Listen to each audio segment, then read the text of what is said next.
President Trump just tweeted warning Iran that the United States has identified 52 Iranian sites and, quote, will be hit very fast and very hard if Iran retaliates. What's your reaction to that? Well, it's probably a good statement by the president. I mean, I think the administration understands that there's a serious risk of consequences here.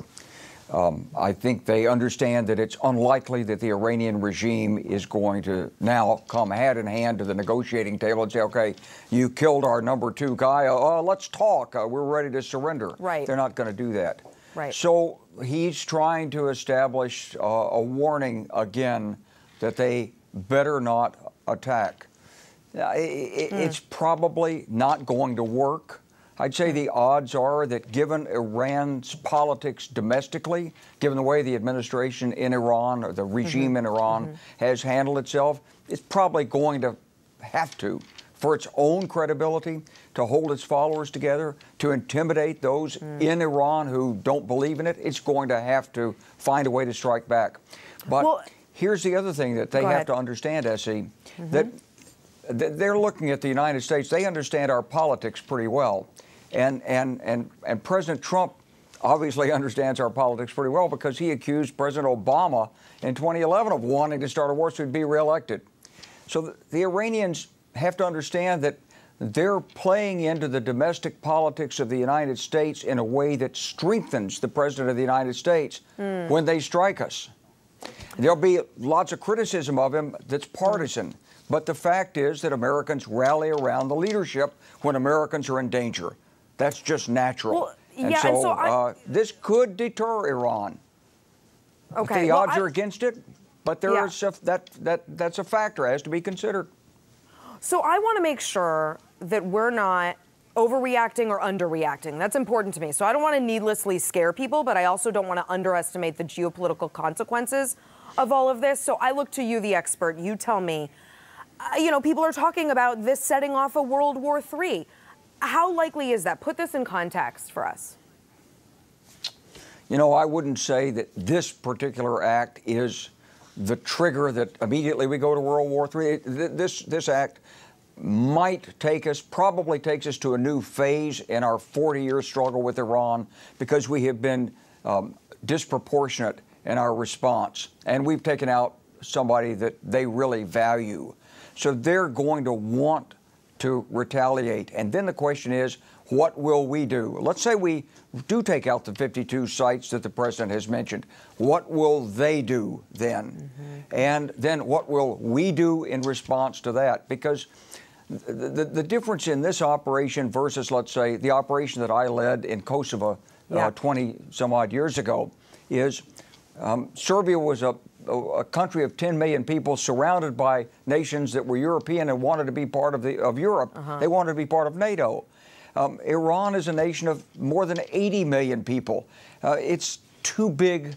It's too diverse. It's too difficult geographically to ever think that the United States is going to go in there and occupy that country. We didn't do very well when we were against a smaller country like Iraq. So we're not going to go in there. So after you pound it and so forth, what are you left with? At best, a failed state.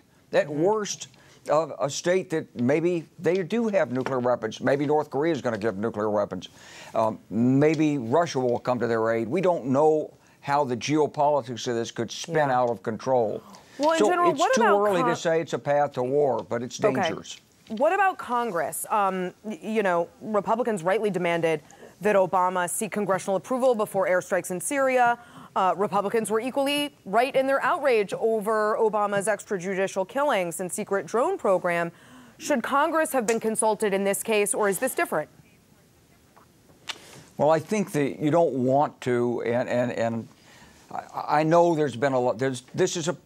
Foreign policy is a partisan issue, and it's become increasingly partisan over the last 30 years. But here's the nonpartisan view.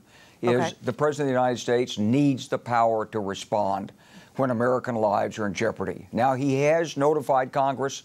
He's gone through the War Powers Resolution. He had to notify Congress within 48 hours. He's done that. And so we don't want to take that away. But I do think that Congress, congressional leaders should have been consulted, both parties, and at least told what was going to happen so they weren't surprised. That's normal protocol. And so that wasn't done. I think the Intelligence Committee certainly deserved the full briefing of why this was necessary at this time.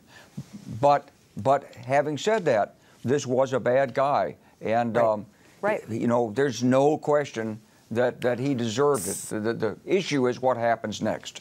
So to that point exactly, this was a bad guy. Is it possible that this action was the correct one, but because this administration's foreign policy has been impulsive, it's been disorganized, it's been imprudent, I think even disastrous at some times, that doing this thing that may be correct, but it was dangerous because of who did it? Is that kind of a way to look at the partisan politics of this? Yes. I think here's the problem. The President of the United States has been, he's departed from conventional American foreign policy.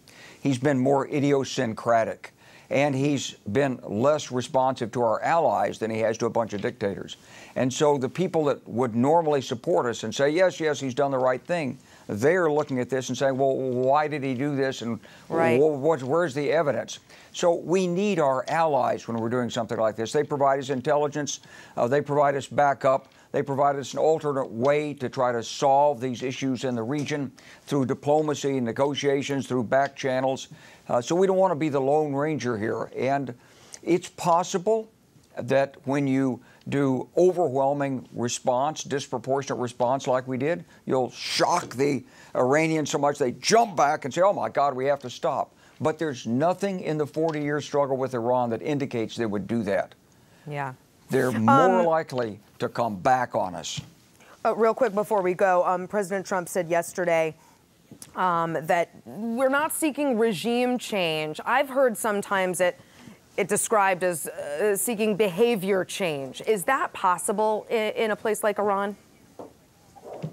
It might be possible.